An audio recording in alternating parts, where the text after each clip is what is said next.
I think the show deserves a season 3, whether I'm involved in it or not. It was always David's dream to make 3 seasons. I would be gutted for him if his season 3 didn't happen. As far as Izzy being involved, that's entirely up to David Jenkins. I found articles. One of them was titled Our Flag Means Death Season Two's Best Character Isn't Who You Think. It was talking about Izzy. And the other one was Izzy Hands is the real star of Our Flag Means Death Season 2. Those were both headlines I found. How happy were you, or what was it like to find out what his journey this season was going to be? Because it's had such an impact on so many people. David and I spoke about it quite a lot before we shot, just about the redemptive qualities, and I was delighted that we didn't suddenly turn him into a saint overnight. I was delighted that the redemption was complicated and layered, and I don't really feel that Izzy disappears in any of it. I think he's very much who he always was, but with slightly more of an open soul.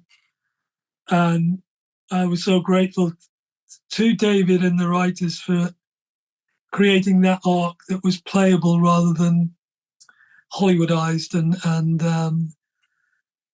too easy. And it was challenging. It was a very, very lonely shoot for me. I found myself gravitating towards my own company most of the time, mainly because of the hours. Oh, sure. And also because if I wasn't shooting, I was learning to walk on that fucking leg. And if I wasn't doing that, I was sword training. And if I wasn't doing that, I was body training. And if I wasn't doing that, I was recording a song in French. So I was busy, but I did. Our group is such a group of beautiful people. And we would meet every Sunday for lunch. Christian used to arrange that. And I found myself initially quite hesitant to join that because it just felt like I had this weight on my shoulders certainly for the first 4 apps. So I loved it as an actor.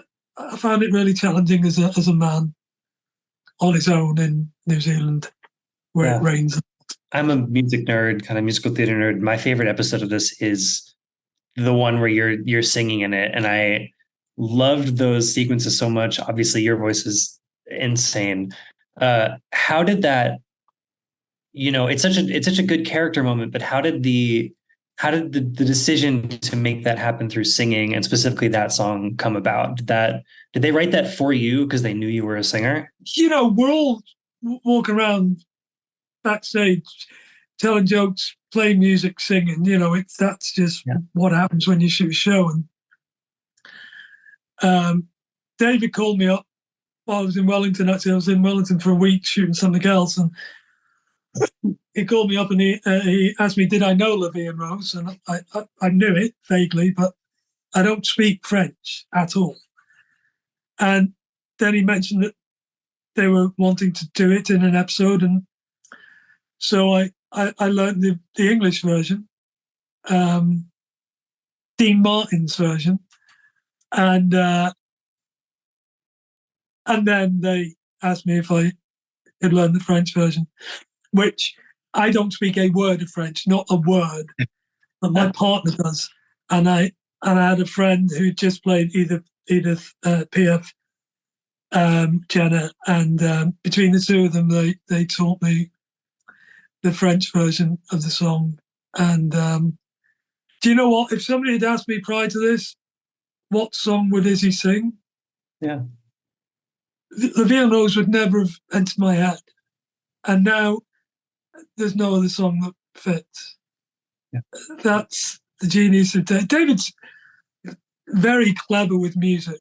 We know that. We've all experienced how clever he is. But to pick that song for him at that point in his life, yeah, fucking hell. That was Genius. Obviously, your character dies this season. How far in advance did you know that, and did that kind of affect how you approached or how you thought about the season? To be honest, I felt it was going that way. I've been around a long time, and when a character starts this kind of arc, especially in something as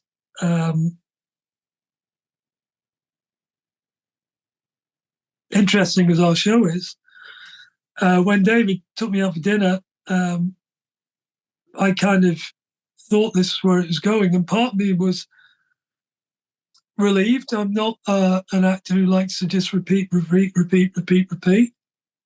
and I knew that Ed and Steve were going to end up together at the end of this season. So Izzy, as he stands, wouldn't make any sense to just still be there.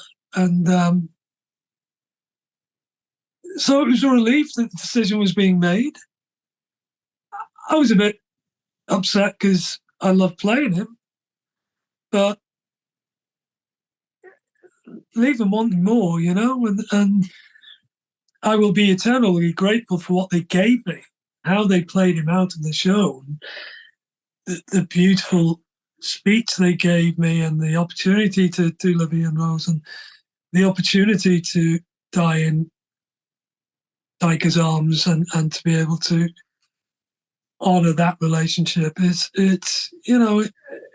I couldn't have asked for a better playoff, really. And this season did kind of introduce, with the gravy basket thing, kind of the potential for like someone who's passed on to return.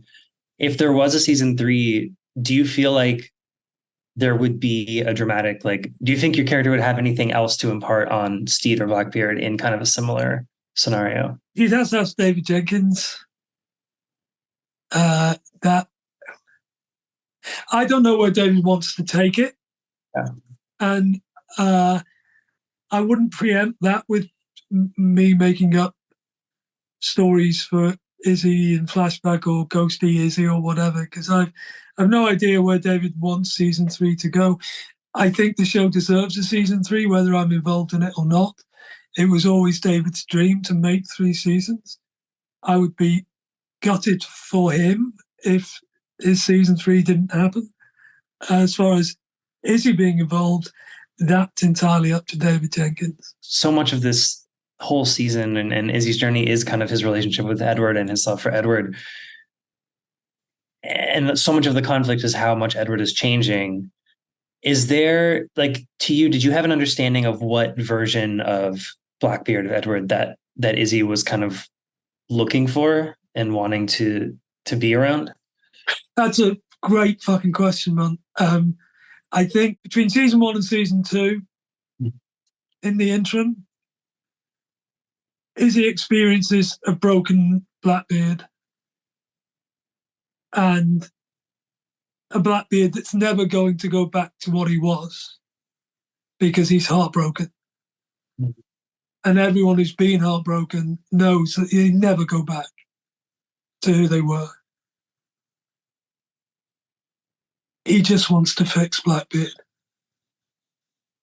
And that's why he takes his life in his hands by confronting Blackbeard.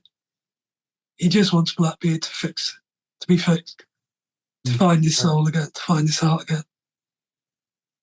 And whether he's involved in that is not relevant. What's relevant is he loves Blackbeard so much that he wants him to find himself again. Yeah. So it's never Izzy's version of Blackbeard that Izzy's looking for. He's looking for Blackbeard to find himself again. And that's only through Steed. I was kind of looking up the real life Izzy Hands, who I think kind of at the end of his life was he testified against allies to get a pardon and supposedly died a beggar in the streets of London, years later.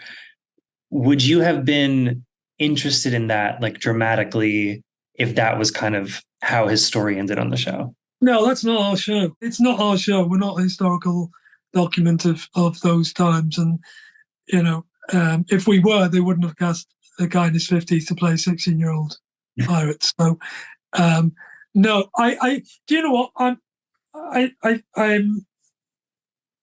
I think that, I don't know. I mean, I'd love to be able to tell you what area that season 3, if it ever happens, would go. But I literally have no idea. I don't think we're going to go down the historical route. I'd be very surprised if we do that. I don't know if you'll have an answer for me, but I saw that you initially auditioned for a different role.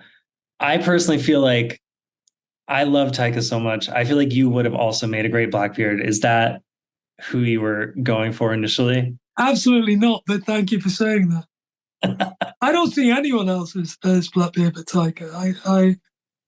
I just, when Taika was announced, I knew what our show was. Yeah. But no, it wasn't Blackbeard. And no, I'm not going to tell you. Okay, perfect. Well, clearly it all worked out for the best. I mean, you're incredible. The whole cast is so perfect in their roles. So it's been a pleasure to watch you all, and yeah, congrats on the show.